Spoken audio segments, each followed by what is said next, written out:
Dun dun dun dun dun dun dun dun dun dun dun dun dun dun dun dun dun dun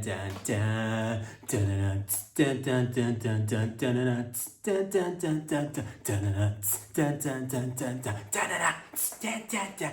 Welcome back, ladies and gentlemen. Welcome back. Glad you made it. It's another social production. We're doing it on Wednesday, May the 21st. 2025, wherever you're tuning in from. If it's your first time, buckle down. Whether you're mi familia, checking the videos from the Canadas, down south, further down south, in the United States of the Americas, the more familias, even more familias, down south into Mexico, South America, over there, Europe, Asia, Africa, Antarctica, Papua New Guinea, New Zealand, Australia's, both the Koreas, Egypt, over there in the Finnish people, the Finlands, Sweden, Iceland, the Icelandic people, even in Greenland, 50,000 people. I still can't believe. Is that right? 50,000 people. Is that the whole entire population of Greenland? Who knows? Very small population, extremely large landmass. So, but do not let.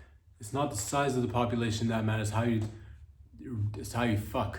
That's what's important, ladies and gentlemen. But it's Wednesday. We're doing it. Thank you for joining me once again. Let's get a sip of this bad boy.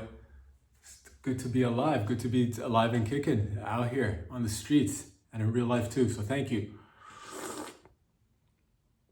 Beautiful, sexy motherfuckers out there. It's good to be alive. It's just good to. Life is good. Life is gooch. Enjoying it. It's the little things that count. It's the little things and the big things, the medium-sized things too. But that's neither here or there. Lots to discuss, ladies and gents. Let's get right into it. Let's have us some fun. Important discussion topics, important issues that are on your mind, important stories that we want to cover together that you've been thinking of and that I've been thinking of as well. And I know what you're thinking. It's spring, it's sprung, summer's almost around the corner. And despite the fact that here in the GTA and the Toronto, the weather's been a little bit of a cock tease, not going to lie to you. We've been getting some warm days, and then next thing you know, you still need to pull out the old parka, and May is almost finished. So global warming, I beg to differ. I don't want to discuss climate change and whatnot right now. But is it always? Of course, it's always changing. It's a moot point. Yeah, it's always just never the same. If the climate if it was one temperature throughout the entire year, I'd be alarmed. But it's cold. It's friggin' cold. And here in the Toronto area, it's chilly. It's not spring. It is technically spring, but it's not. If you know what I mean, your nips are going to be hard if you're going to be walking out without any proper clothing and attire. But nonetheless, why do we? Who cares about the weather? The point is that it's spring and summer's around the corner. Next thing you know, you're going to be going to barbecues. You're going to be throwing parties at your backyard, inviting people over for a little house party, or you're going to watch the old football game, or the soccer game, or the UFCs. Or the Taekwondo championships, or the Jiu-Jitsu championships, or the ping pong championships, or the mud wrestling championships, or the bitches in bikinis championships, fighting to see who's got the tightest and smallest of bikinis championships. No bikini championships, just nude women championships.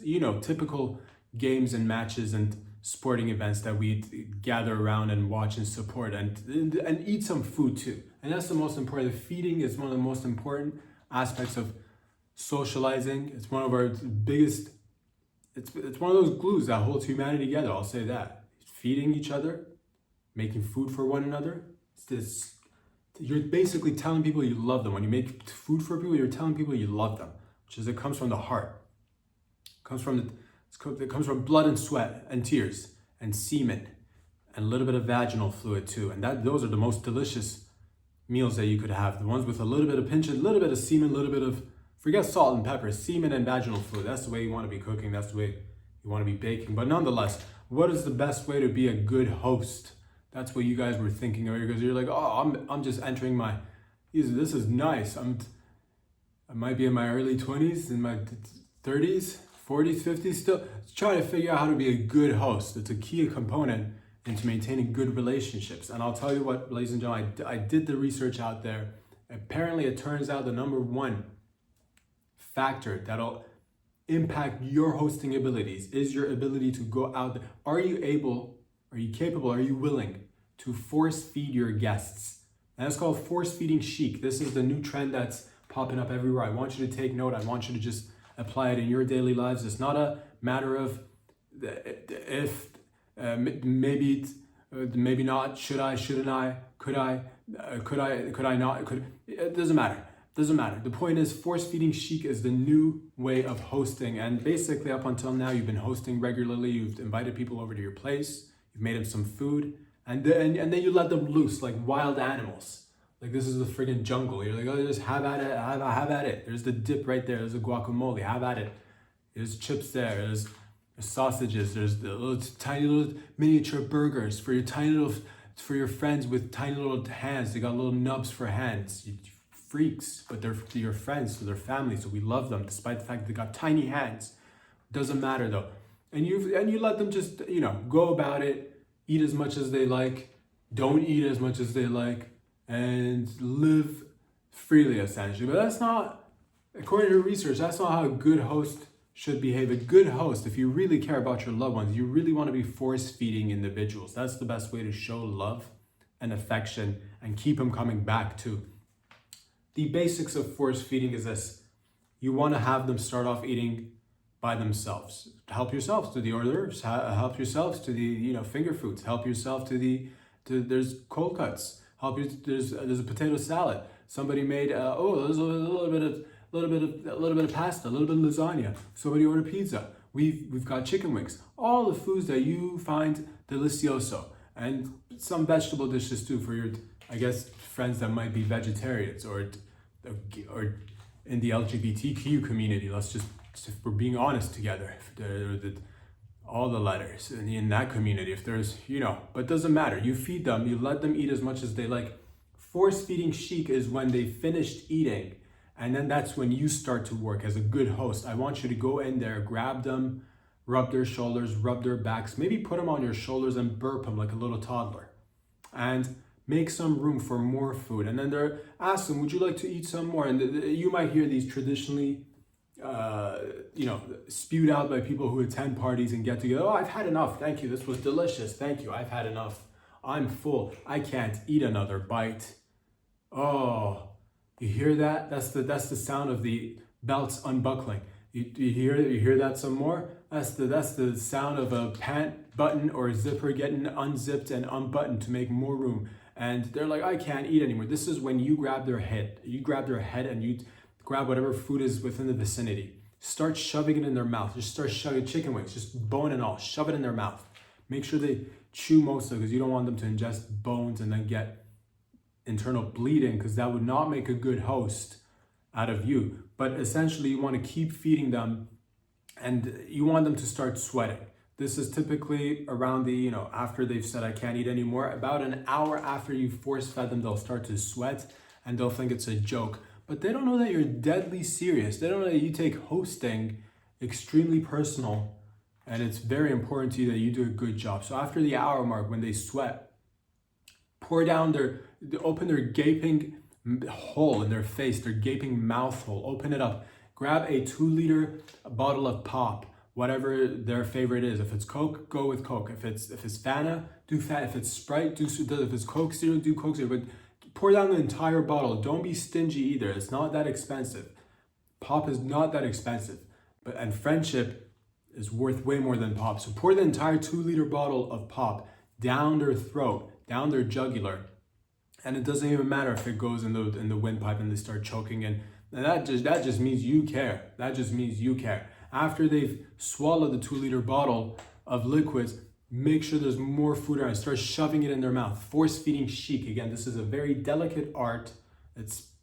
We've practiced this in Europe and in Asia. It's taking off. We want to bring it over to the Americas, of course. And it's just bringing people closer together. I'm talking mix the foods. A lot of time people are like, I'm not sure if I want to, mix certain foods together. My stomach's going to get upset. They're just flirting with the idea of being force fed, and it's force feeding chic. So there's no wrong method of doing this as long as you keep shoving, just keep shoving a whole turkey leg, just shove it down their throat. don't worry at this point if it's like the 2-3 hour mark when you're going about the force feeding. If they can't chew properly, use your hands. You've got 2 of them. Chew for them. Move their jaw up and down, and make sure that some of the food at least gets, chewed up before they swallow. If they're having a difficult time swallowing, grab some sort of, a fork or a spoon or a dull knife, and just kind of just jam it in their throat. Make sure it goes all the way down. For around 4 or 5 hours, you should continue to do this. At this point, they're probably begging you, pleading you to please stop, but that's just them being considerate of you. They're like, oh, I don't want my friend here overspending and going over the budget, because, if he or she force feeds all of us, that's a hefty price tag on the old grocery bill. But at the end of the day, can you put a price tag on friendship and family and love? I doubt it. So go ahead and force feed your loved ones and your family members. And if they start throwing up, that just means they really like the experience. Just keep shoving it down their throat. Just keep shoving. Even scoop up the throw up and get a funnel. I'd recommend a funnel if you're like, oh, we don't want any food to go to waste. I feel the same way.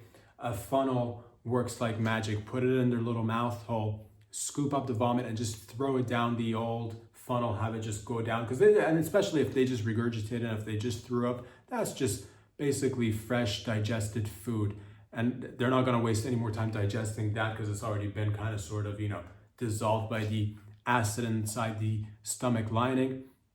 And, this should go on for about 7-8 hours. By this time, they are trying to make a escape for it. But ideally, I'd recommend you just, lock the doors, throw away the keys, put some extra locks on the doors. If you'd like, I do recommend you holding them down and maybe just tie them down. Maybe just tie them down. If you got handcuffs, put them around their wrists, their ankles, lock them to furniture so that they can't move. Continue to force feed them and really show them that you love them. Again, this is called force feeding chic. Started off in Europe. We tested it out in Southeast Asia. And again, our goal is to have this movement go global by the end of the summer. So please, if you're like, oh, how do I become the perfect or at least close to perfect host?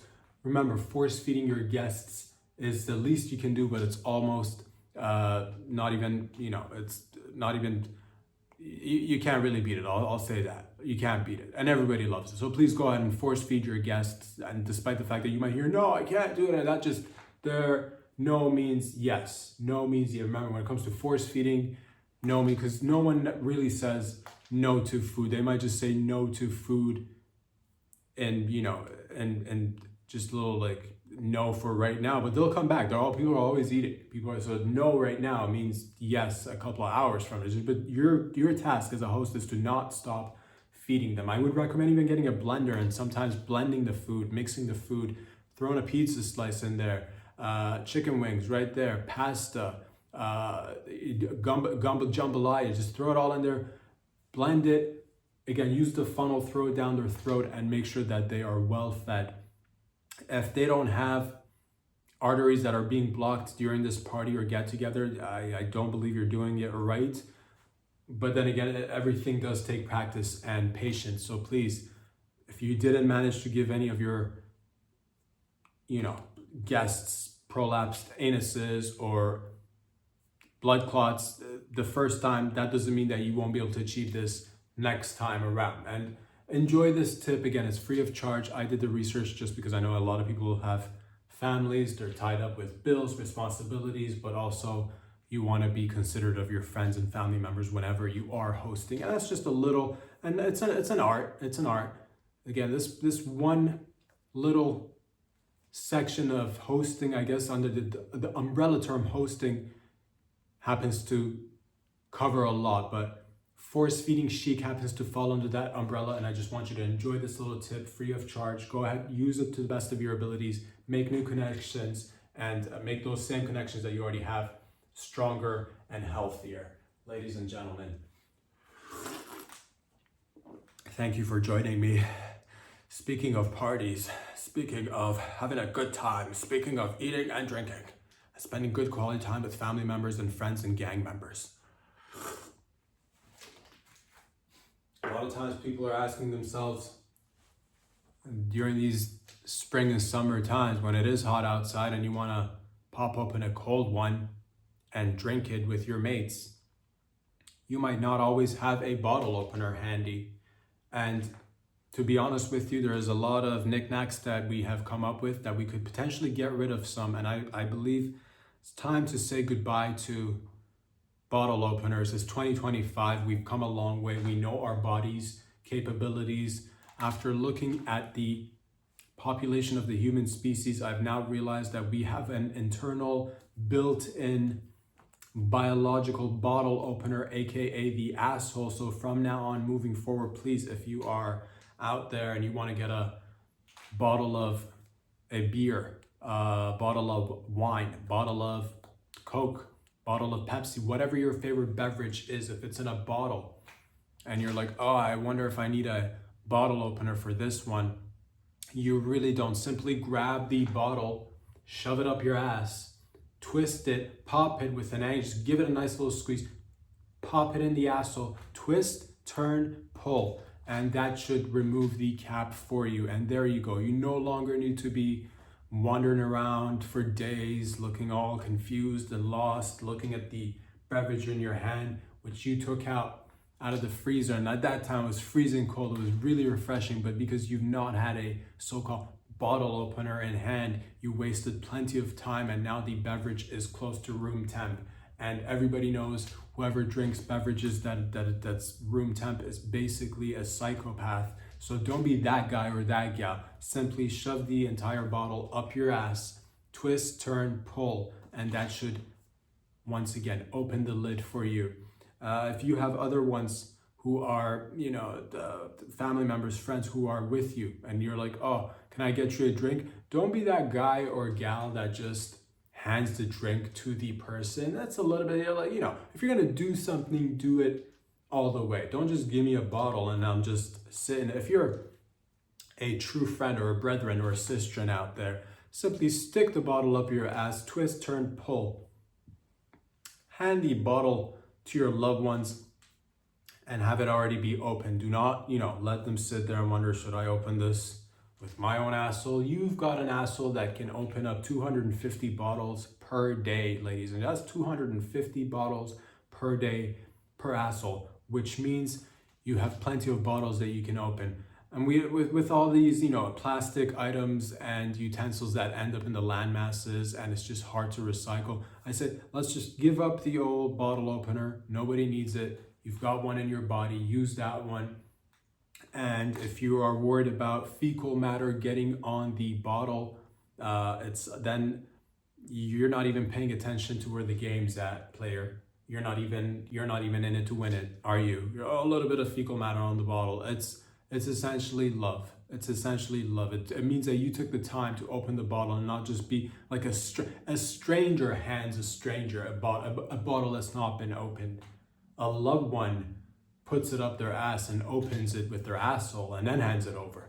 Don't be that stranger friend. So please take the time. It's a very simple routine. If you do happen to do it incorrectly, you might pull out your intestines. You might bleed a little bit, but due to our research, we've been able to determine that a little bit of bleeding never hurt anybody. And again, if you come over with a bleeding butthole and an open bottle of beverage, your friends are gonna love you. They're gonna pat you on the back and they're gonna say, it's Johnny boy right there. He fucking cares. Not like Willie over there, who's always handing us bottles that are not open bottled Willies. So don't be that guy. Be the guy or gal who cares and goes the little extra steps. Not even that much, but it just shows that you care more. So please, you've got it built inside you. Use it.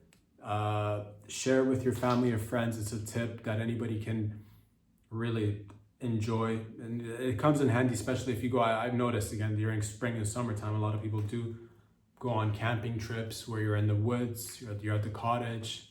You packed everything, but again, it's one of those tiny things that might make or break the entire trip. Oh, I forgot the bottle opener. Oh, great, how are we gonna get inside these bottles? How many times have family trips been ruined? How many times have acquaintances remained simple acquaintances because someone forgot to bring the old bottle opener and nobody got a sip of a beverage, and that is a damn travesty. But today, We're gonna take a stand and make the change together, ladies and gents. You're welcome. Get a sip of this bad boy right here. It's good coffee right there. I'm a big fan of food. Wouldn't call myself a foodie. I'm a human. I have feelings and emotions. I'm not a foodie. I'm not made of I guess in a way I am, but I identify as a human first, foodie maybe second or third. I do enjoy a good meal. I do enjoy different cuisines. There's so much food that I've not had that I'd like to experience from around the world, and sometimes I'll watch videos from around the world. One of my favorite ones was with Anthony Bourdain, where he'd go around the world and tasting foods and getting to experience different cultures. But nonetheless, I did just recently see a video depicting English cuisine, and sometimes certain locations, they might not get the proper due or respect that they deserve. They might get a bad rap, you know. English food might not have any flavor or taste, but that's a myth. Anywhere you go has delicious food. And I was watching a video and it was great. It was showing a classic British breakfast. Oh, the baked beans, the bacon, the different sausages. Oh, so the gravy, pouring the gravy over the sausages. The pies, these guys are nuts about pies. And they're not even sweet pies. They're not like pastry pies. They put meat inside the pies. The British are, in fact, they love their pies. Apparently, that's what I learned from this video. But then, all of a sudden, they get to a portion of the video and I had to stop myself. I had to stop myself and the video because I had to say, hey, I'm all for great tasting food. I'm all for experiencing different cuisines and all, but after you go on through the baked beans, the bacon, the pork, the beef, the mashed potatoes, all that is yum yum for the tum-tum. I say yes, but then all of a sudden they brought this new item on the menu, new to your boy at least, not new to the British. It's called black pudding, and as soon as I heard that, I pressed pause. I said, no sir, none of that today. Not gonna have any of this black pudding. Just because you're British, doesn't matter. I'm not gonna have it, I can't. I had to press pause, I had to stop and turn off the video. I'm not gonna be on board with that, I'm sorry. It's 2025. I don't care how great it tastes. I don't care how great. Black pudding, you love it, fine, I get it. But it's 2025. I'm not gonna stand here and have you go about putting black people into pudding and then serving it to the masses. I don't care how delicious it is. Black pudding. These are people we're talking about. Like it's one of my favorite. If you come to England or Britain, you must try black pudding. Are you hearing yourself? Is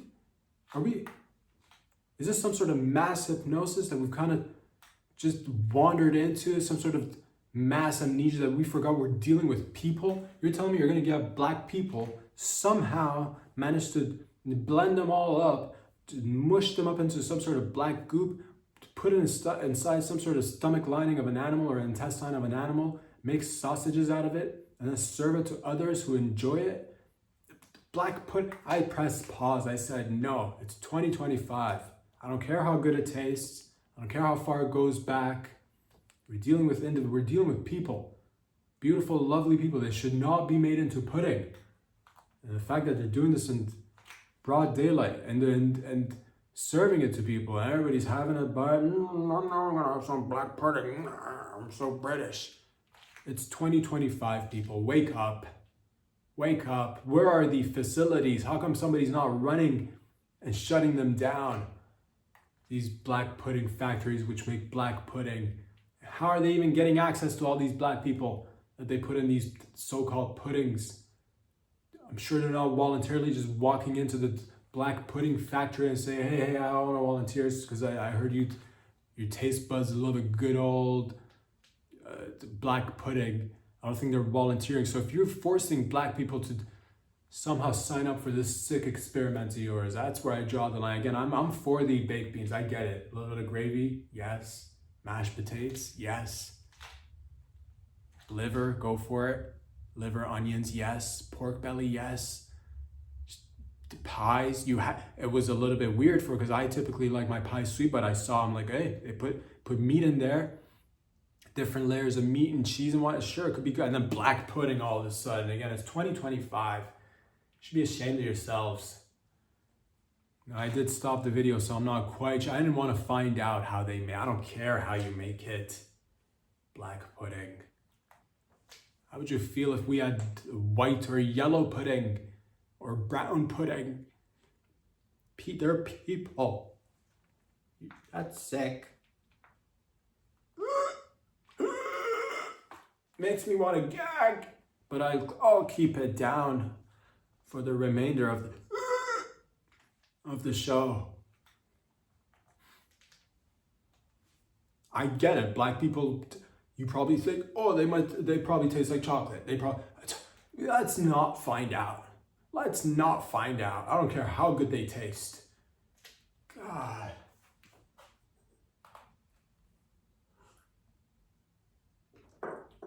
By now, we should have gone past this, but apparently some people really like their black pudding.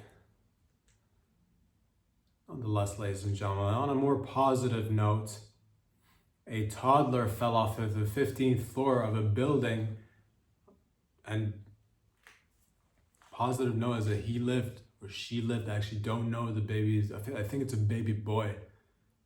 15th floor. Where? I want to say Maryland, in the US. 15th floor, baby drops, doesn't die, which makes this baby somehow, I'm gonna say it, I'll say this baby's a freak of nature. This baby probably needs to be tested for superhuman capabilities. Now, there were some bushes and shrubs underneath the baby where he fell, and they apparently caught the baby, but that's not, but also, if it's just a bush or just a little shrub, it is still miraculous that the baby lived. So I do still want to run some tests on this so-called baby who fell from the 15th floor. How did he fall?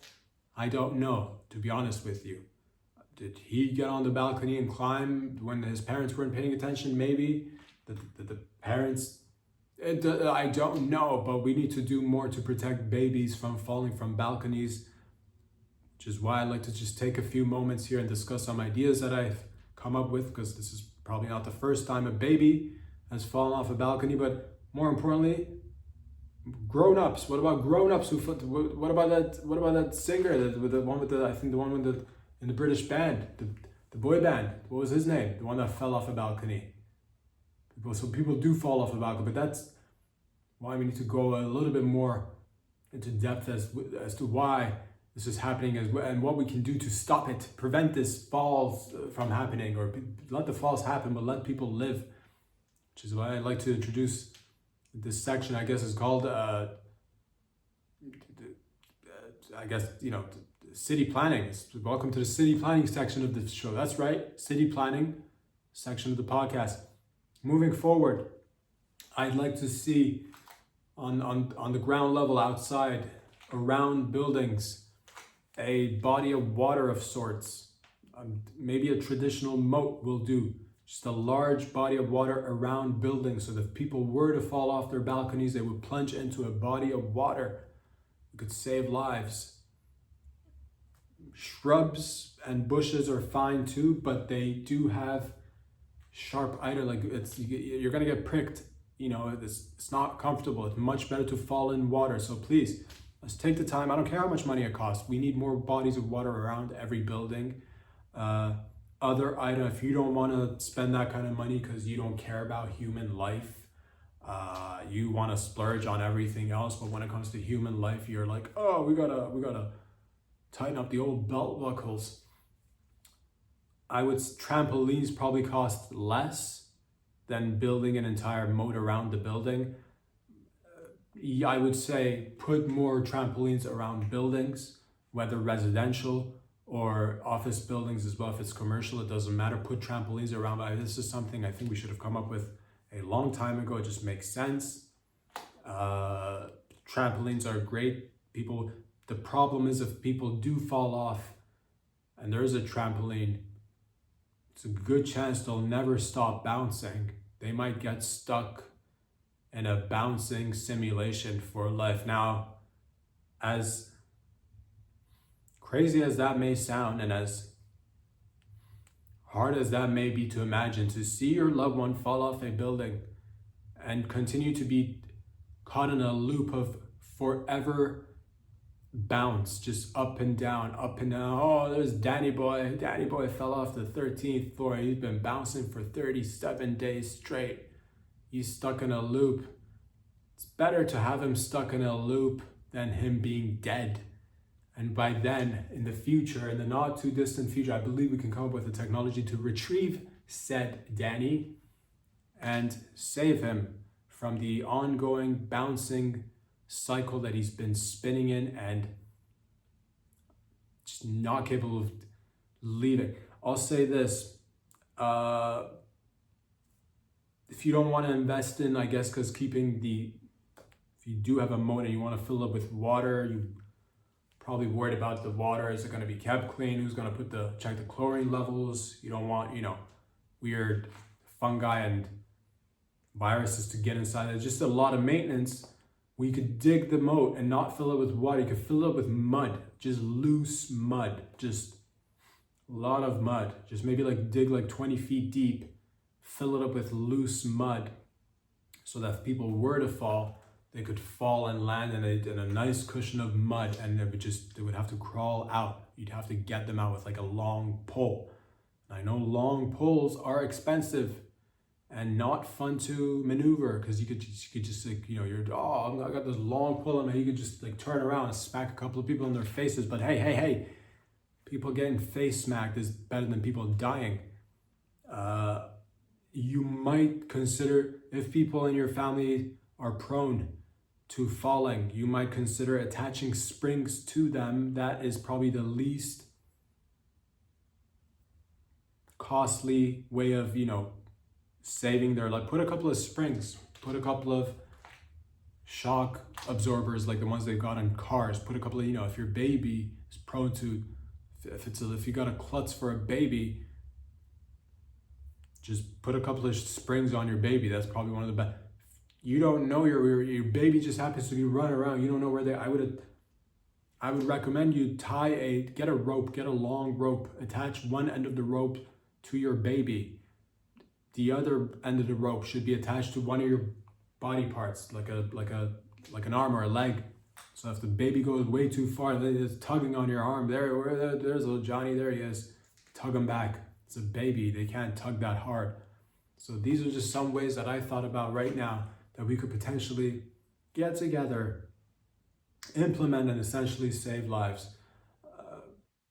Could totally just get rid of balconies too if people are too. If they're not, maybe we're not ready for balconies. Maybe we thought we had it all down, but people are apparently having a difficult time with balconies, whether they're celebrities, adults, or even babies. Apparently balconies happen to be an Achilles heel for the human species, but these are some methods that I thought about right now. I'm sure you can think of some as well. We could potentially fill the moat with other soft objects, such as marshmallows. And these marshmallows could also be used as just snacks for the neighborhood. If people are walking by and if they're hungry, they could just don't grab all of them, of course. We can't have the marshmallows go down a certain level, because then otherwise if people fell, wouldn't be enough of a cushion to catch them, and that would suck. They would die. Surgically attach wings to your loved ones, especially if they're babies. I know full-grown human adults may not be able to carry their body weight, but babies are fairly light. Attach wings surgically. If there's a old eagle, because eagles got that nice wingspan. If there's an old eagle that's about to die, you hear the cacaws. What the cacaws are getting, 95-year-old eagle, maybe going for its last hunt. Just just taking little nibbles, not the full bites that he used to or she used to take. Little bites. You see them if they throws up, dies, just strokes out right there. Eagle stroking out. Once the eagle is dead, take its wings, surgically attach it to your baby. Use hairspray to make the wingspan just kind of stand in a spread out, spread eagle as we like to call it in the industry. To use hairspray to keep, so if your baby were to fall, just kind of glide down like a nice eagle baby. If you're like, I don't want to wait for the eagle to get old and grab its, then give the baby to the eagle. Let the eagle carry your baby with its sharp, right there, and your baby's back. There's much better ways to do this than to just let babies go off on balconies and just fall. This one got lucky, but the other ones may not be so lucky. So please think ahead. We can definitely do something to alleviate this pain that has been just devastating humanity for as long as we've had balconies.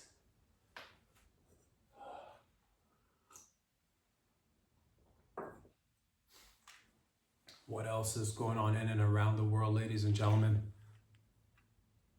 I believe Jaguar the car company Jaguar just recently let their advertising company, whoever they were dealing with, they let them go. They fired them. The people that came up with an ad a little while ago for Jaguar that depicted a whole commercial with a bunch of models and colors, bright colors, models, androgynous people,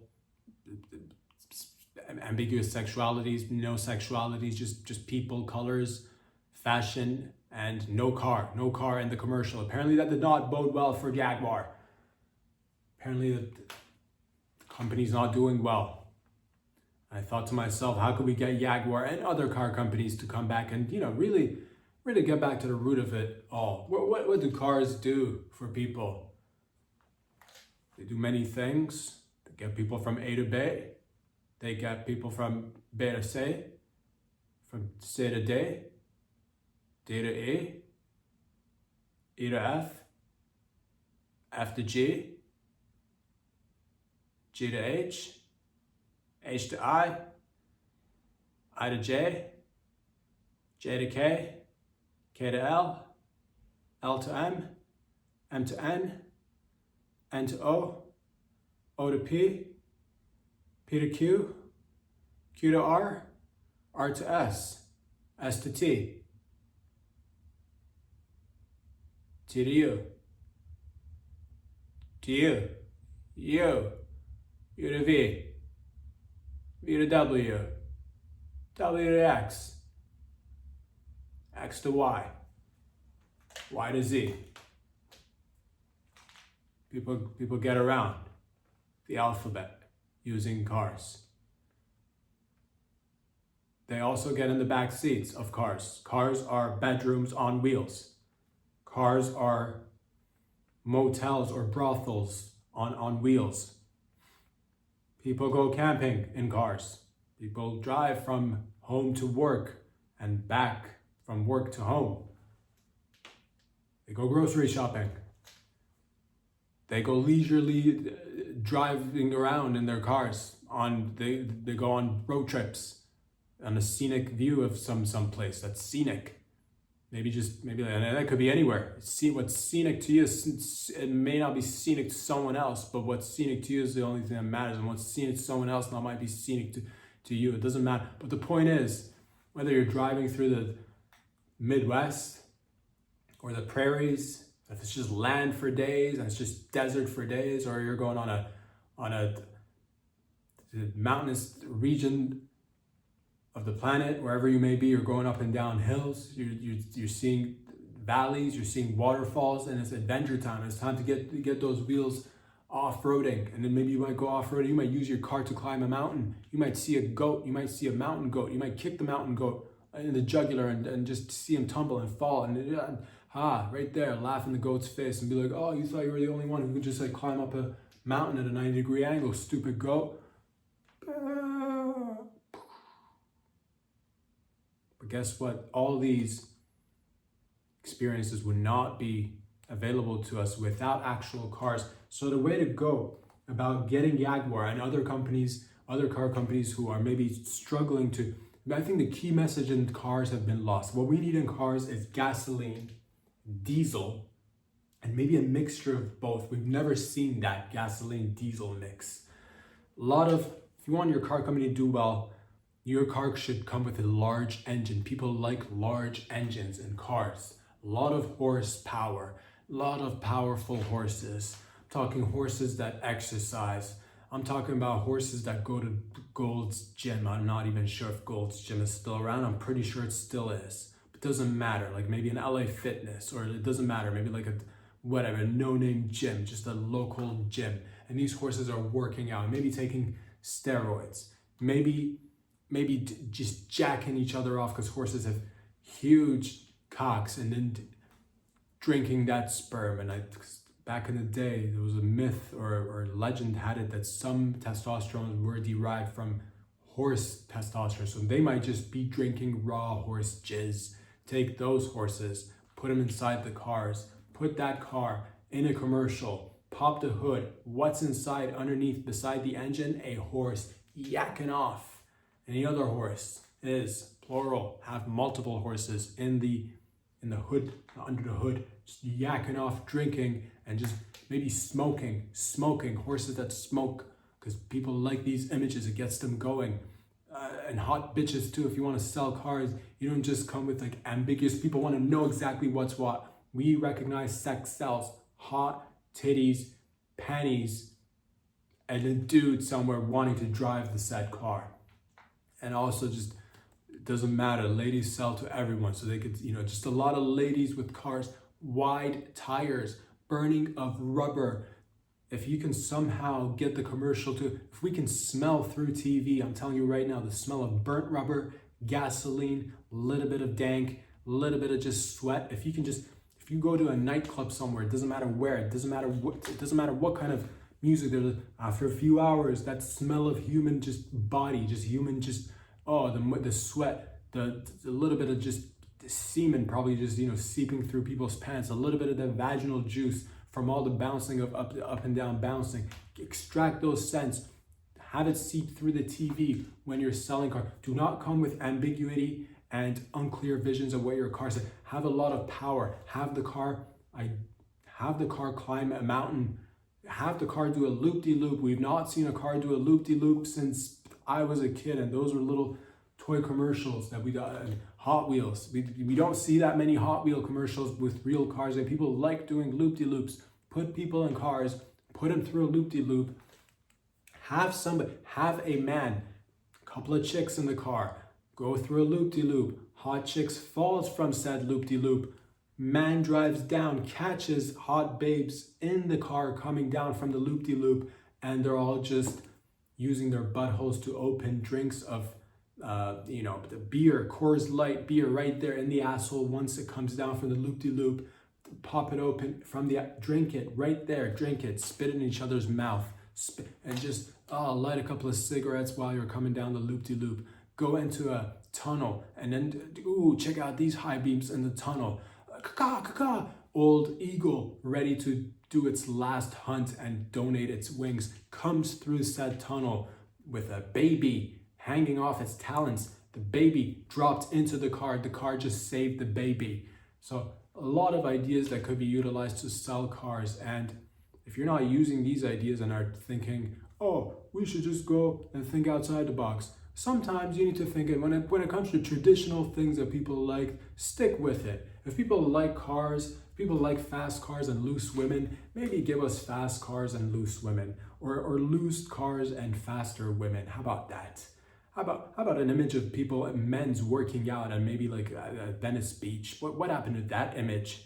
Remember when people used to wear fluorescent workout gear and like pump iron on the beach? I personally haven't experienced it, but sure, I've seen it in videos. And did it? Yes, of course. Did it get me just thinking about things? Of course it did. Of course it did. So please, Doesn't matter whether you're Jaguar or any other car company. Remember the basics when it comes to cars: engines, fumes, hot babes, food, some sort of leisurely activity that people are engaging in, despite the fact that it's kind of expensive right now for everybody. I get it, but nonetheless, it's good to sell the image. At least it's good to dream. So when we get a little bit of scratch, it's good to be able to dream and go off there into the Wild West and just spend a little bit of dough. So there you have it. Refrain from, and I understand, you're like, what about the trans? What about the trannies? They're there. They exist. Fine. They exist. Full grown human adult, the trannies exist too, but they are an extremely small population and they're not going to be buying all the cars. Majority of people, tits and fast engines. And I read somewhere that apparently electrical car sales are all they're kind of going down as well. Because I think it was a bit of a fad, to be honest with you. Now, maybe down the line, it'll be a thing where we fully, but nonetheless, I think people come to realize they like a good solid engine in a car with fumes in it. I'll tell you what, we've seen people sniffing gas at the gasoline at the gas station. People love the smell of it. If one day in the future we do get rid of gas engine cars, we do need to somehow simulate the smell of gas. I know sometimes electrical vehicles put the false revving sound of an engine inside the car. If you could somehow make the charging station smell like gasoline, so that at least there's something reminding us of a not too distant past, and we're still in it. We're still in it. So please, lots of fuel, lots of gasoline, fires. If you can implicate, and if you could just a guy in a car coming out with like a bazooka and blowing up terrorists with his Jaguar, maybe terrorism saved by none other than Jaguar, the car that gave you cars. That sells. Lipstick, random models in a car commercial, not to stick to the basics. Sometimes it's good with cars, at least. But that's just my 2 cents. What do I know about cars? I might be half car, fine. I might be just despite the fact that I might even be half car. What do I know about cars?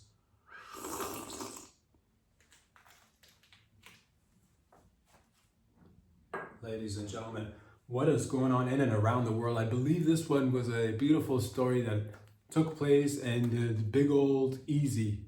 I don't know why it's called that, to be honest. Again, this is why I like to enhance my traveling experiences. I like to go to the big easy. I believe that's just learned that recently. I think it's New Orleans jailbreak is what I'm trying to talk about, ladies and gentlemen. Recently, in the past few days, there was a jailbreak. Few inmates broke out of a New Orleans jail. I believe 10 of them escaped. These are vicious, murderous, violent criminals who escape prison. Pros and cons to this. The con is that they're murderous, vicious, violent criminals who got away. I believe, as I've kept tabs on the story, a few of them have been caught. Not sure if all of them, a few of them have been caught. The downside is that they're not the best amongst humans. They're not they're not winning any best humans of the year award. They're convicts. That's the bad news. Some of them got loose. How do they do it? Questions are being asked. Apparently it was an inside-outside job. That's what inside-outside jobs. Some of the job was inside, some of the job was outside. One of those typical classic inside-outside jobs. Some of the jobs done in interior, the rest of the jobs done on the exterior, inside-outside jobs. Sometimes a lot of people are like, what kind of job is it? Is it an inside job or an outside job? A lot of times people are like, oh, it's only a binary. It could only be one or the other. Sometimes, as we learned today, it could be a mixture of both, an inside-outside job or an outside-inside job. Which came first, the outside or the inside? And that question's been riddling humanity since the dawn of man. Which came first, the inside or the outside? Doesn't matter, ladies and gentlemen. They got away. Some of them have been caught. The positive side of this, I guess, it is a fun story. It's convicts, but again, if in a movie, I like to always put things in movie perspective. If it was in a movie, if there were convicts who were breaking from the prison, we'd most likely be rooting for them, unless they're sometimes you do have criminals in movies, or you're not rooting for them too. But most often, if people do break away from jail or prison in movies, we do root for them. In this case, because it is reality, I suppose we're not rooting for them, so we're not going to root for them. But it is exciting to see people escape. How did they do it? I don't know the details of it. I believe there was I think they went through a bathroom wall or something. I don't know how they did it. I didn't look too deep into the story, but they broke away and they wrote a little message. Too easy, spelled TOEZLOL. I guess that's the reference to the Big Easy, which again, I'm learning things as I go along. It's a nickname for New Orleans. Why is it the Big Easy? Is it because people in New Orleans are looser? Is that because I like loose people? Some might say I myself am fairly loose. Some might say I'm one of the loosest out there. Some might be somewhat right. Some might be somewhat right, and that's nice. Is it just you come to New Orleans and it's just puss and cock everywhere? Come to Big Easy, where we're just big and easy. I have no idea what that reference means. I could have looked it up and been more informed.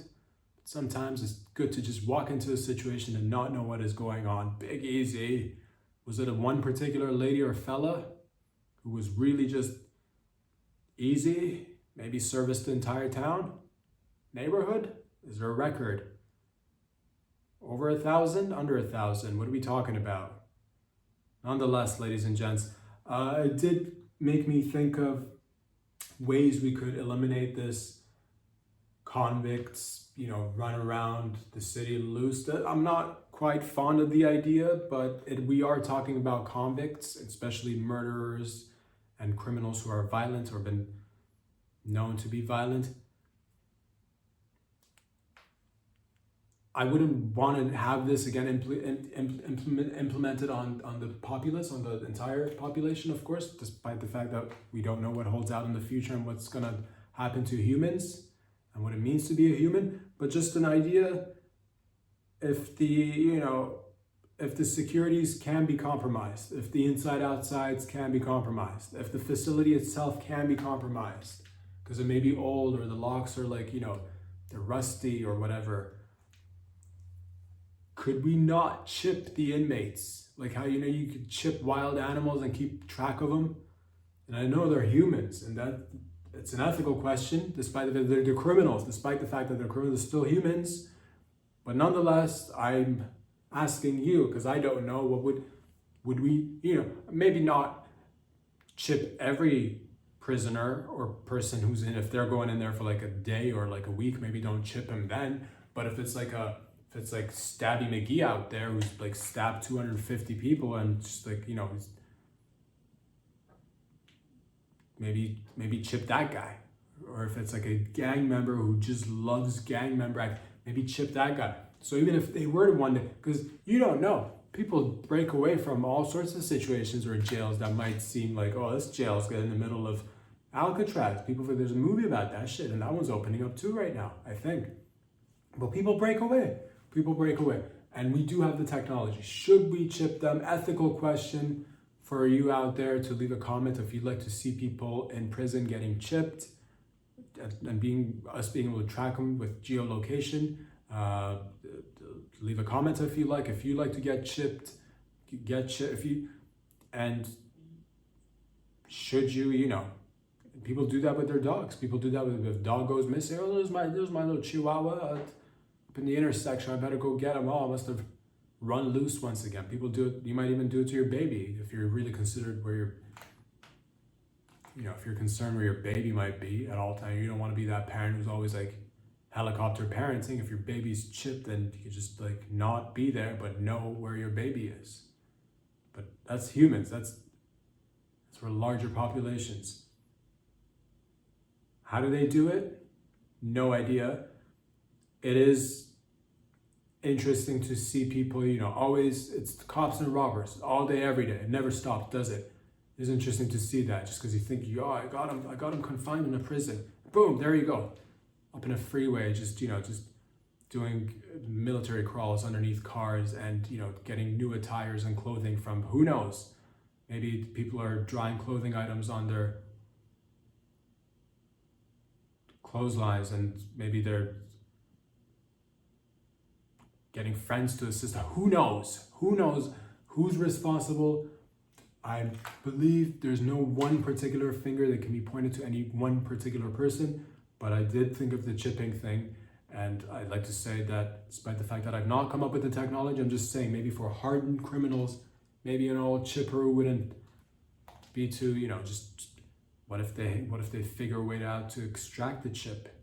Well, then you'd see the chip being extracted at least. Oh, where's the chip? Oh, the chip's in. It seems like the chip has gone down the toilet. Oh, the chip is in the pipe. I guess Stabby McGee is in the pipes. It's in the sewage system, and that doesn't register, right? Does it? Then you can kind of figure, unless they take out the chip and jam it into it, or give it to another inmate who's willing to take the chip, maybe swallow the chip, and then that way you're like, oh, I guess. But then you see two chips because they'd have their own chip and the person's chip that they swallowed because they were aiding and abetting. I don't know the full plan, to be honest. I just thought it'd be interesting to talk with you guys and gals about. If you like to see hardened criminals chipped, then say aye. And if you're not for it, then say nay.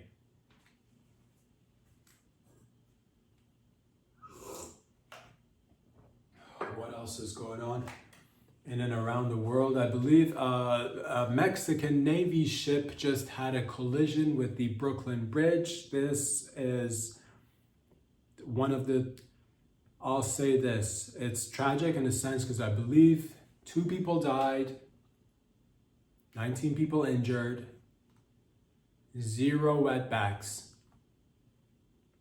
I know what you're thinking. You're like, they're on a ship. Surely some of their backs might have gotten wet. 0 wetbacks. Mexican Navy ship doing drills. Apparently, I don't know how it happened.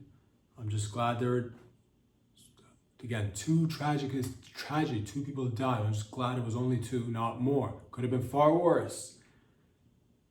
And again, 0 wetbacks. How does this happen? I mean, I'm not sure, to be honest with you, but we could see, there every population, every nation might be, really good at a few sports. Not everybody is good at everything. I know the Mexican community, the Mexican people are beautiful people. I've visited your beautiful nation. You're one of the most friendliest peoples out there. Well, I will always hold a special place for you in my heart.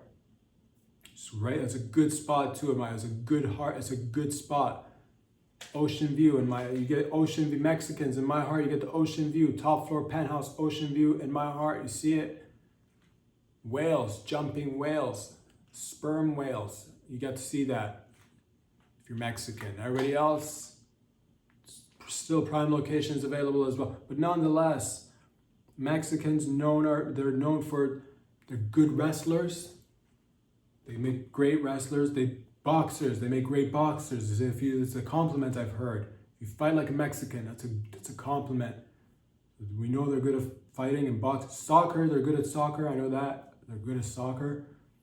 I've not heard of Mexican water sports. I've not heard too much about that. Not quite sure how well they perform in the water. But that doesn't mean that they shouldn't be in the water. That doesn't mean that they shouldn't be trying other sports and like doing naval activities. If you try naval, you are very prone to also doing anal. So they do say those 2 things as well, and those statements are true.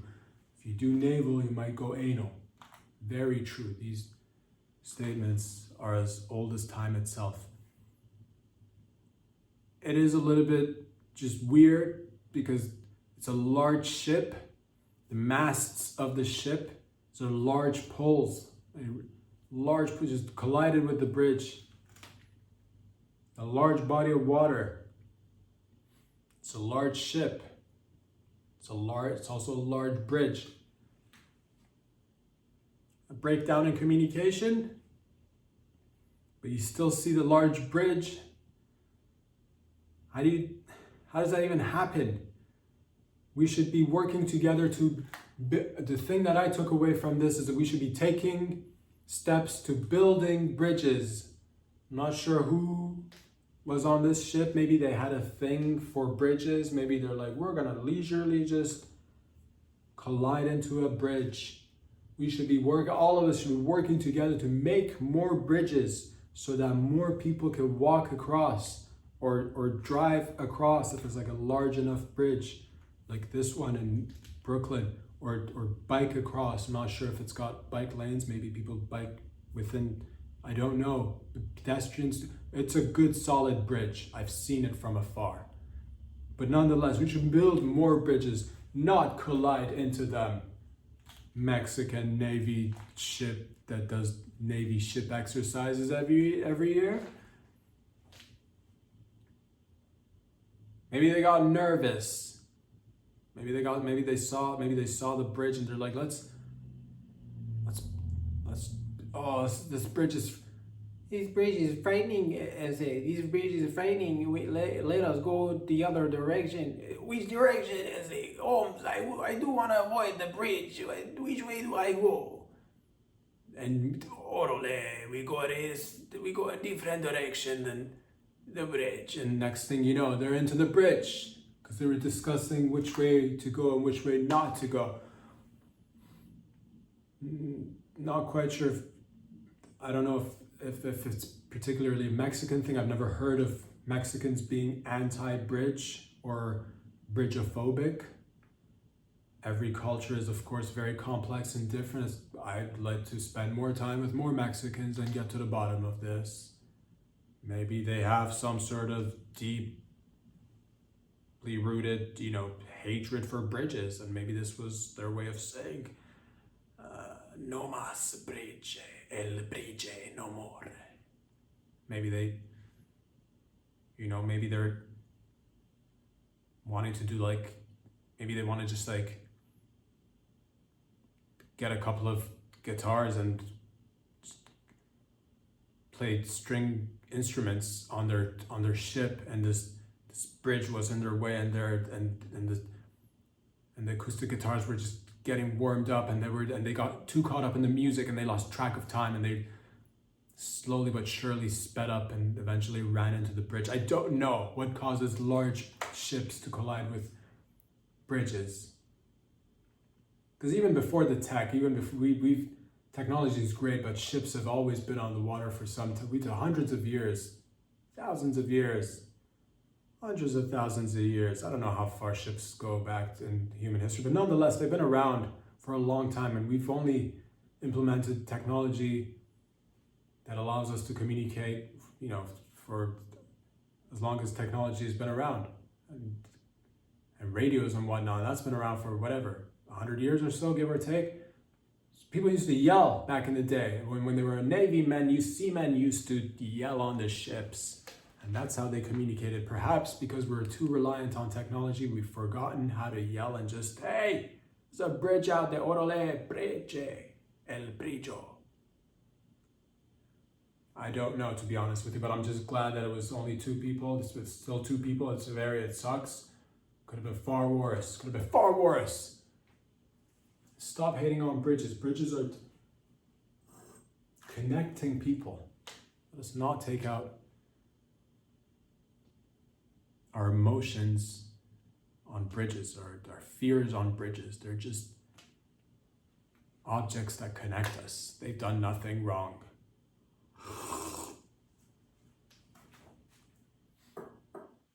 On another note, ladies and gents, I believe a very healthy 20-something-year-old in Palm Springs, California, a very well-rounded 20-something-year-old, happened to a extremely stable individual, placed a bomb near a fertility facility in Palm Springs, California, and blew up portions of the said fertility clinic. Extremely stable individual. I don't know why he did it. I'm gonna say he was anti-jizz, anti-egg, anti-jizz, anti-egg. This needs to stop. We need to raise awareness and help jizz and eggs flourish. If you're out there I know you might be on the corners of the internet or in the center of the internet or just out in public too. You might be thinking to yourself, jizz and eggs, that's what runs the world and controls everything, pulling the strings at the bottom of it all. At the end, at the beginning and at the end, it's all jizz and eggs, isn't it? You are going down the wrong path. How do people create bombs? I don't know, to be honest with you. But let this be once again a learning moment or some moment that we can learn together. If you have a child, male or female, typically male, that goes out and does stuff, look out for signs. If they're into explosive devices, if they're into collecting dynamite, or I don't know what other habits or hobbies they might have, but have an eye out on your son or daughter who might be into exploding things or explosions in general or fires. And if they're if they're not going to school for it, if it's just a hobby, maybe have a chat with them. Maybe just sit them down and be nice to, if they're stirring fires in the garbage bin, if they're setting themselves on fire, if they're just, if they're, it's a thing. It's a thing. It doesn't happen too often, but it's a thing. So have an eye out on your kid. Also, with all the surveillance that does go around, I'm surprised we don't find these people earlier before they do something horrible like this, but apparently it does happen. There's a lot that goes into making a bomb. I have no idea what goes into it, but whoever does it has to do a lot of research and a lot of prep work, I would assume. And I'm sure you can find everything online. But also, again, it's weird. It's all weird. So it's weird. I believe only one person died, which is again tragic. Could have been far worse. I think he himself died, this very stable individual. I mean, if could have been worse, more people could have died. And I believe the fertility clinic is still intact, most of it, the eggs and the sperm are still intact. If it were to explode and hit the old eggs and sperm, there could have been a population that's just covered in jizz and eggs. Could have been raining jizz and eggs, which is not as fun as when it's raining men. It's not as fun as raining men. Apparently, because there's a whole song about that. There's no song about raining jizz and eggs, because I don't think it's as fun. It could have been women and children who were walking outside and just covered in jizz. Mama, what is that? Cover your eyes, baby. Cover your eyes, the mama would say to its baby. But it's too late now. Your baby and yourself and maybe it's whatever, a bunch of just random adults could have been walking to covered in jizz. Do you know how much hot water and soap you're gonna need to remove jizz when we're talking loads of it? A lot. And even with just water, and it has to be hot water too. It can't be cold water, because once you put cold water on jizz, just kind of morphs into some sort of super jizz that doesn't move away or is easily gotten rid of. It sucks. So you need a lot of hot water and a lot of soap to get rid of that much jizz. And don't even get me started on eggs. Oh, the eggs could have been devastating. Nonetheless, ladies and gentlemen, the point is that jizz and eggs, if you're out there and you're out there, because I know I'm in here, then you must be out there. Jizz and eggs are not the enemy. Human population is not the enemy. We need to be creating more babies, because there's robots on the fucking sideline waiting to take our place. We need more babies and more babies, I guess, so that they turn into more humans. But this individual was extremely stable and just overall healthy.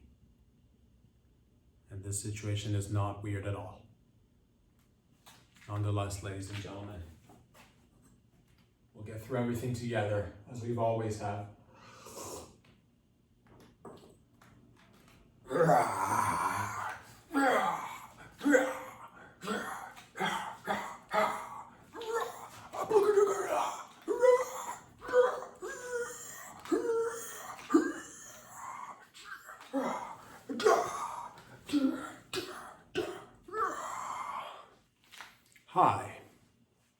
I'm aggressive prostate cancer. You might have heard of me recently in the news, and you might have heard that I've been inside of Joe Biden's prostate.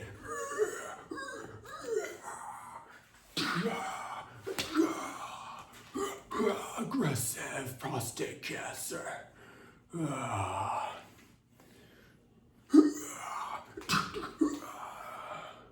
Breaks bottle over something.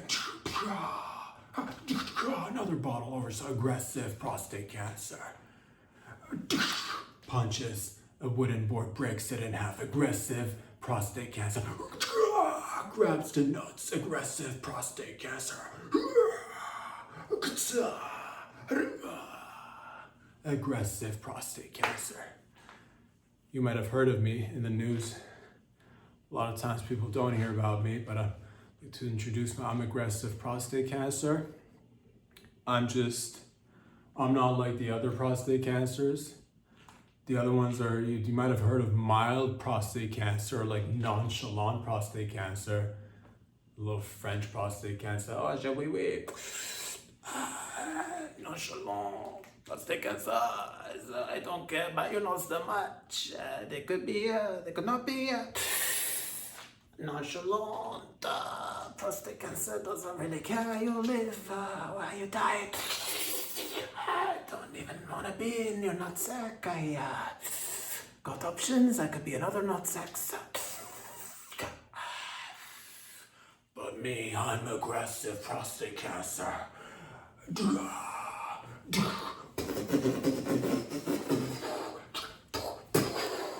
Aggressive prostate cancer. I have been, a lot of people ask how I turned so aggressive as a prostate cancer. A lot of it was, nature, nurture, same old, but I'm just glad you guys are asking these questions. I just when you come out in this world and things are aggressive, you become aggressive as a result. If I see things that I don't like, I break them. If I see things that I like, I break them.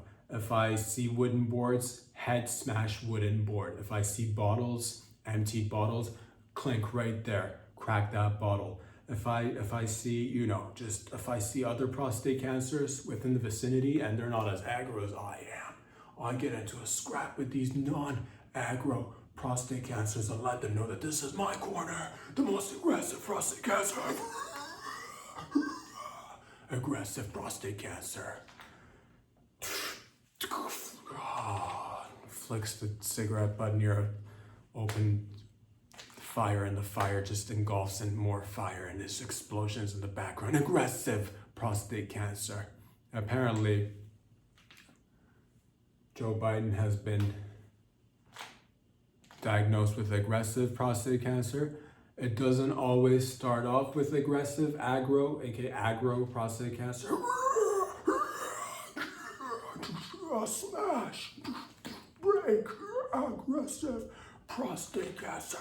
You can't hold me down, aggressive prostate cancer. Apparently it's aggressive. It's got a restraining order against it.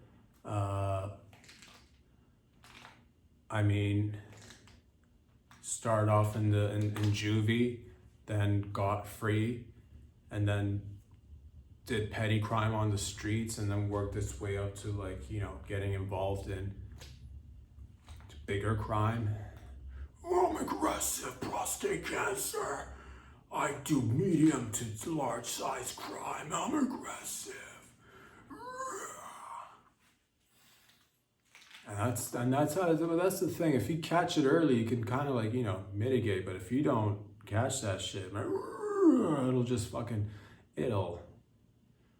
can't put that genie back in the bottle now, can you? There's questions to be had. Did he low-key have cancer before? How does it, because it doesn't go aggro overnight, Was there a time where we could have pulled the nonchalant, classic, mild, tempered cancer, prostate cancer aside and had a chat with it? Maybe we could have. Did we know? If we knew, why didn't we say something before? Because as the American people, we were told that he's in tip-top shape. He's in tip-top, sharp as a tack, tip-top shape, nothing to be worried about. Now, agro cancer. So questions, did he have it? Were we not aware of his health, given the fact he's going to be holding the highest office space or a place of one of the highest spaces of office, space in the office that's high. So were we lied to? Others might speculate, some not me, but others might speculate that sometimes people who do just really crappy jobs and they're really old, some might say that they might come out in the public, especially if they're in like a, high position. They might say that they have cancer to win over a little bit of public sympathy, just because as they're about to go out onto the other side of things, and they might want to be remembered as the president. Oh, he had cancer. Or he might for real. We don't know, but some might speculate things, because at the end of the day, really, really rich and influential, powerful people, do they even get cancer, or is it just for poor folks? Some might say that.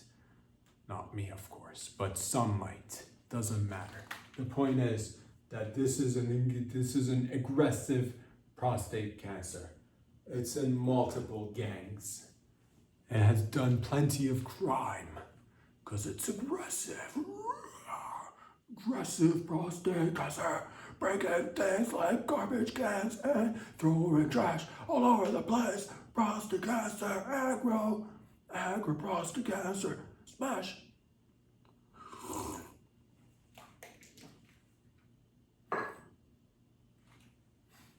It's an aggressive prostate cancer. No respect for anything, really lack of respect.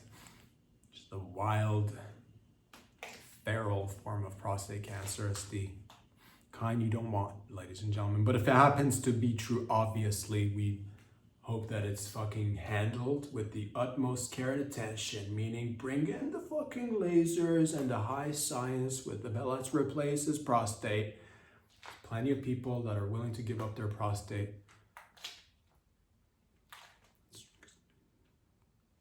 Ladies and gents. What else is going on? I believe the new Pope is in. He's in the building. New Pope's in the building, dropping knowledge.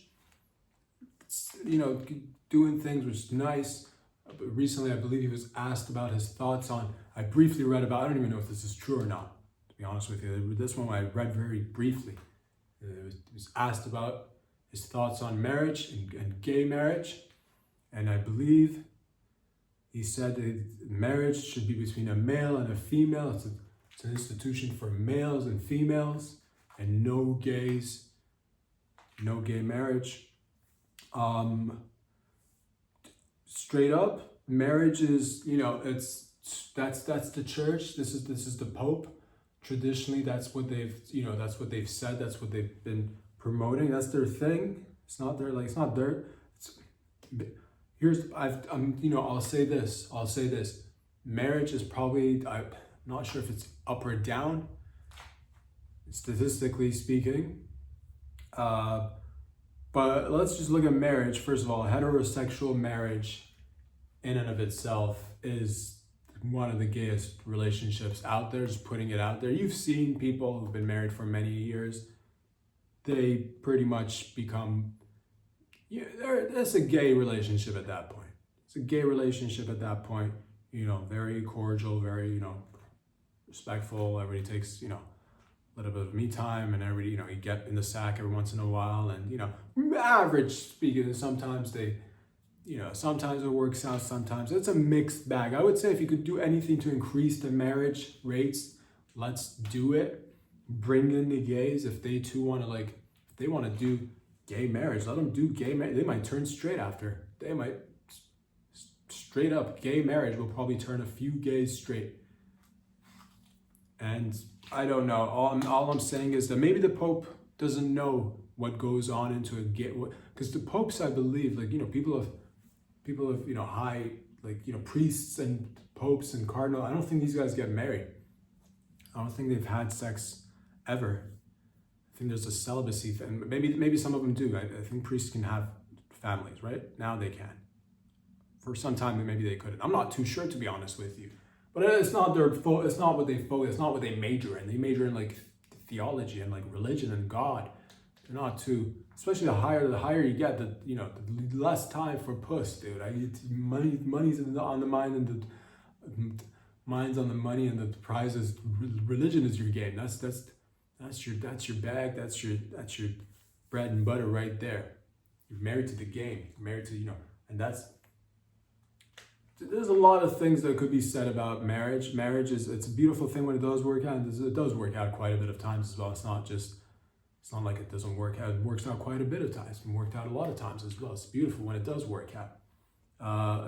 But then again, because the Pope and people in those positions are not too familiar with even heterosexual relations, they might not know as much about gay relations either. So let's just take some time to clarify some gay relation things that might be good selling points.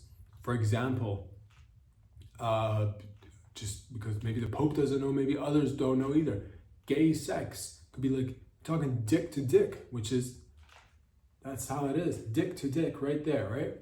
And that's, if you like marriage and it's between a man and a woman, you like half of that to be male and half of that to be, so if you like marriage and you like half the parties that are involved, that could be, and that's, you just got another half which is the same. So it's like two of the same thing. It's basically like two dicks going head to head, tip to tip right there. So it's not the same, of course, but the selling point is that there's shit involved too, because it's like anal. It's done a lot in gay sex. It's peen to asshole, which there's a lot of. So maybe the Pope doesn't know, maybe some cardinals and like priests that they don't even engage in heterosexual, maybe they have no idea what goes on into gays, unless it's like there's the closeted ones. I'm sure they know, but then the mass majority might not know. If you put the cock in the butt, you're bound to get some shit on it. That's always a part of it, and that's kind of like a metaphor. That's kind of like a metaphor for life. You're always gonna step out there, and eventually you're gonna get some shit somewhere. You've heard that. It's been etched in stone. Step out there, you'll get some shit on it at one point. And what do you do when you do get shit on it? You just wipe it off and clean it, and maybe run to the bathroom and clean it thoroughly, and then get back in there. And that's if to make sure you wear a condom though. I believe that's the safest way to do it. But nonetheless, the point is that there's cock inside asshole, and in case there was any confusion, again, with the sliding in and out of the asshole, you might get shit. That's the most important thing. So people want to do that, and if they want to do that, I say let them. Of course, it's 2025. Let people form relations if it's not hurting anybody. So it's not hurting anybody. But that's it's the Pope. It's the this isn't just about Catholics. Many religions, whether it's Christianity or whether it's Judaism or whether it's the other one, Islam, they're not too fond of non-traditional relationships, and especially the higher they, the more orthodox you get, and all of them but again, it's a new time. It's education. I believe if we just showed the clergy a little bit of gay porn, a little bit, and I know that might not be easier to swallow, but what's easier to swallow? Lesbians. Everyone loves lesbians. Everyone absolutely loves lesbians. You cannot tell me you don't love lesbians. They're the most, one of the best couples out there in forms of like human best forms of people getting is two lesbians. No one loves lesbians more than this guy, and also like I'm sure you guys out there love them too, because it's like if you like pussy and if you like vagina, it's a lesbian couple. There's like twice as much of that, which is twice as fun. Not for whoever's not involved, but for them, whoever's involved. Like twice as much lip, twice as much drool, twice as much as scissoring. Who doesn't love scissoring? Does maybe the Pope and the clergy don't know about scissoring? And I can tell you, as when you were kids, they kept telling you no scissoring inside the house, no scissoring. But then you grow up and you're like, man, scissoring is fucking great. they've been trying to brainwash us into not scissoring. Don't run around the house scissoring. And you grow up and you're like, man, it's fucking one of the greatest things in arts and crafts. But nonetheless, I just want to take a few minutes to just inform the Pope and other people who are not maybe as aware as they, because you focus on mostly other items you might not know. But hopefully this education will, with other educations, will come in and hopefully sway the, Then again, I don't know, to be honest with you. I don't know. I don't have the, I personally say to live and let live. I think that's the saying, right? Or is it live and let die? Which doesn't sound as good, but eventually, like everybody does, live and let live. Let's just say that one. Live and let live. Cock and cock. Just, puss and puss. Live and let suck. Live and let suck and fuck. That's my 2 cents on the matter.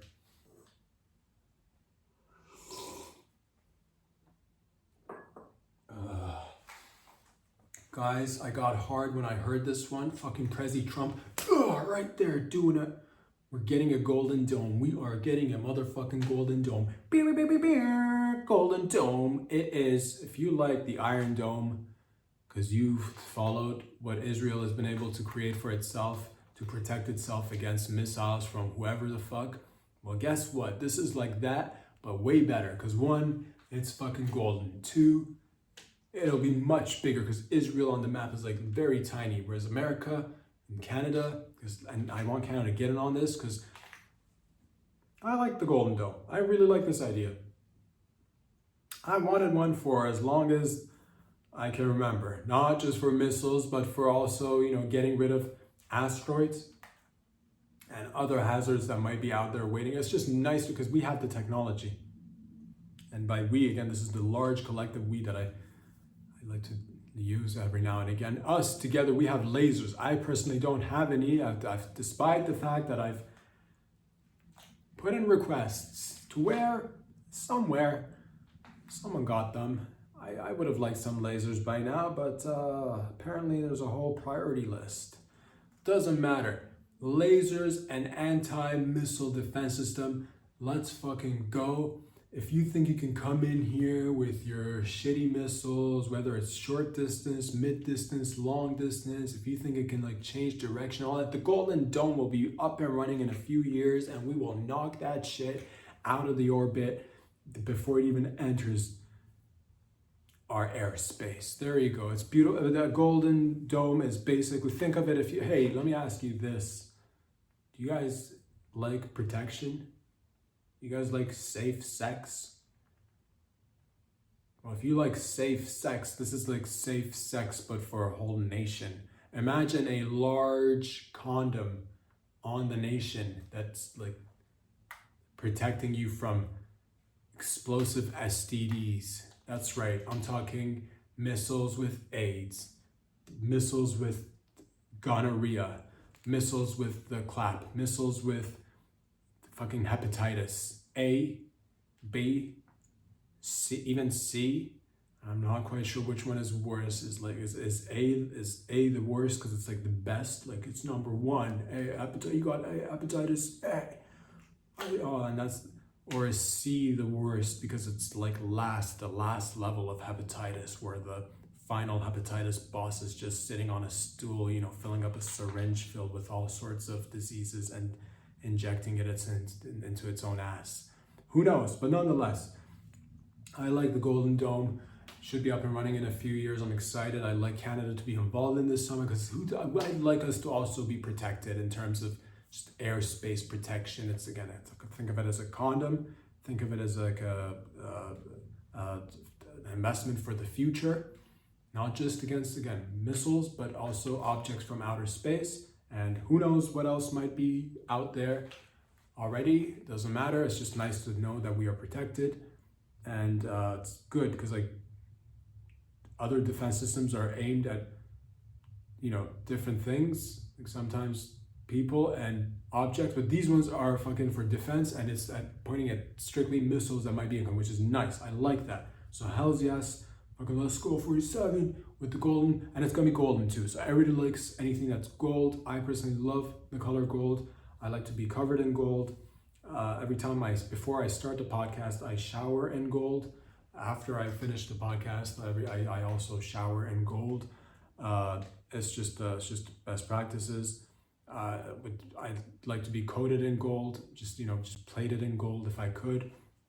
I'd like all of you to be plated in gold, and iron would have been fine, but gold is way better. Let's not kid ourselves. It'll be like a luxurious dome. It'll be just fucking nice. It's good. I like it. Let's make more of it. And if I could at one point operate one of these lasers that takes out the missiles, again, I'm not going to call first dibs because I get it, men and women in the military who we're very thankful for doing what they do to, give us the opportunity to do what we do. But I'm just saying, at one point, if one of the boys and gals gets a little bit tired, needs a little back massage, needs to sit down for a few seconds, take a breather. I would like to get in there and operate one of these lasers that takes out missiles, because it's like a video game, but much more real. I would like to take out a missile using a laser. If I could just borrow the laser for one afternoon, I'm sure you could afford to let me sign out the laser for one afternoon. What about bugs and mosquitoes? I'm not going to use it to go, I'm not going to hunt. I might take it out for hunting. Okay, I've said it, I might take it out. Sure. Have I been hunting? Never. But would I like to hunt my own food at one point? Yes. Could I use it? Yeah. Yeah. Other weapons are available as well, and everybody could, register and get them or whatever. But the lasers, that's the future. Your boy likes lasers. I wanted this from the beginning. This was part of the plan. I want some of those lasers. Just in one afternoon wouldn't hurt to let your boy borrow the said lasers. All right. I will share the meat. Whatever I hunt, I will share it with. I can't eat all. I'm one person, one single. I'm not going to eat a whole deer or moose by myself. I will share it with people. And you can join in too. But again, one afternoon with the lasers. That's all I ask. I think it's fair. It's only fair.